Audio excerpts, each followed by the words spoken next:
चलिए प्रार्थना करते हैं। स्वर्गीय पिता, इस मौका के लिए आपको बहुत बहुत धन्यवाद देते हैं। हम अभी तेरे वचन को सीखने जा रहे हैं। हमें बुद्धि और ज्ञान दे ताकि अच्छी तरह समझकर सीख सकें। हमारे पापों को क्षमा कर। छोटी प्रार्थना यीशु के नाम से मांगते हैं, आमीन। जब परमेश्वर ने विश्राम बनाया। विश्राम ईश्वर के जीवन के पवित्र चक्कर का हिस्सा है। हम बिना रुके काम करने के लिए नहीं बने हैं। अवसर मिलने पर हमारे शरीर बहुत बेहतर करते हैं जब आराम करने के लिए समय मिलता है, लेकिन आराम सिर्फ हमारे शरीर के लिए नहीं है। क्या आप कभी किसी बात को लेकर सोने के लिए लेट गए हैं जो आपको परेशान कर रहा है? यदि आप असामान्य रूप से चिंतित हैं तो नींद नहीं आ सकती है, आपको आराम नहीं मिलेगा। आज के पाठ में हम जानेंगे कि अपने मन के साथ साथ अपने शरीर के लिए पूर्ण विश्राम का अनुभव कैसे करें। परमेश्वर ने सृष्टि के समय विश्राम के महत्व को कैसे समझाया, उसने खुद क्या किया। पढ़ें उत्पत्ति 2:2। और परमेश्वर ने अपना काम जिससे वह करता था 7वें दिन समाप्त किया, और उसने अपने किए हुए सारे काम से 7वें दिन विश्राम किया। सृष्टि के समय परमेश्वर ने विश्राम के महत्व को प्रकट किया है। क्या परमेश्वर चाहता था कि शब्द का विश्राम उसका केवल ही हो? उत्पत्ति 2:3। और परमेश्वर ने 7वें दिन को आशीष दी और पवित्र ठहराया, क्योंकि उसमें उसने सृष्टि की रचना के अपने सारे काम से विश्राम लिया। प्रत्येक शब्द के दिन आध्यात्मिक, मानसिक और शारीरिक शक्ति प्राप्त करने के लिए उसके सभी सृजित प्राणियों के लिए परमेश्वर की मनसा थी। उसने उस दिन को पवित्र किया, उस पर एक विशेष आशीष रखकर उसे अलग कर दिया। जिस प्रकार शब्द के दिन विश्राम करने पर परमेश्वर ताजगी पाया। निर्गमन 31:17। शब्द के दिन हम में से प्रत्येक के लिए एक विशेष ताजगी होती है। मूसा ने शब्द के कौन से 2 विवरण दिए? व्यवस्था 23:3। 6 दिन कामकाज किया जाए, पर 7वां दिन परम विश्राम का और पवित्र सभा का दिन है।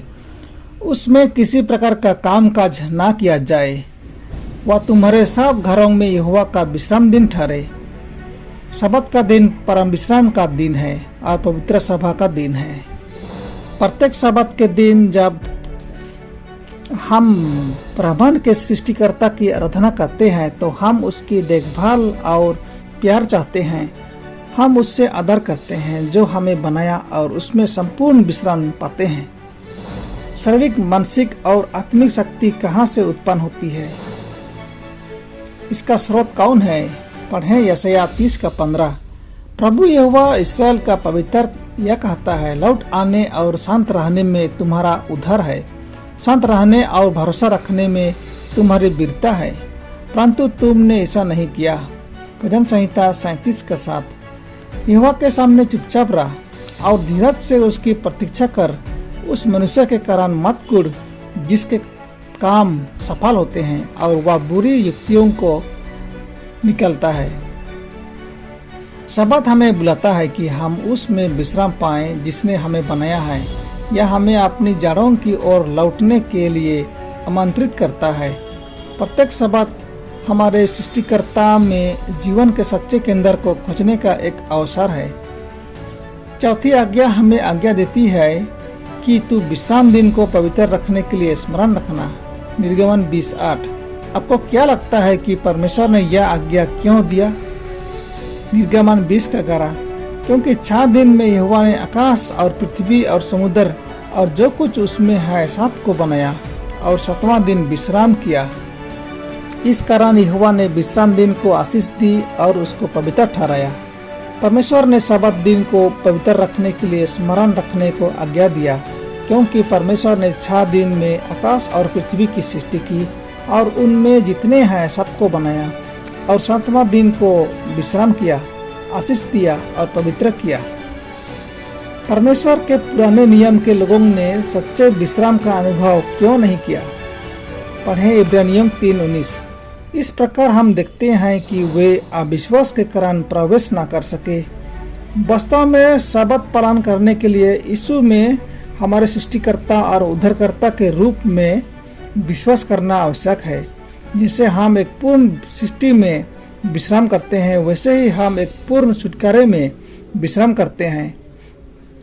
हम उस नई सृष्टि की प्रत्याशा में भी विश्राम करते हैं जो यीशु के दूसरे आगमन पर घटित होगी। इब्रानियों की किताब में हम में से प्रत्येक के लिए परमेश्वर के निमंत्रण का वर्णन कैसे करती है। पढ़े इब्रानियों 4, 9 और 10 और 11। इसलिए जान लो कि परमेश्वर के लोगों के लिए शबत का विश्राम बाकी है, क्योंकि जिसने उसके विश्राम में प्रवेश किया है उसने भी परमेश्वर के समान अपने कामों को पूरा करके विश्राम किया है। इसलिए हम उस विश्राम में प्रवेश करने का प्रयत्न करें। आइए प्रार्थना करते हैं। हे हमारे पिता, इस वचन के लिए बहुत बहुत धन्यवाद। हमें वचन को अंतःकरण में रखने के लिए समर्थ दे और अपने लिए और दूसरों के लिए फायदे में ला सके। छोटी प्रार्थना यीशु के नाम से मांगते हैं, आमीन।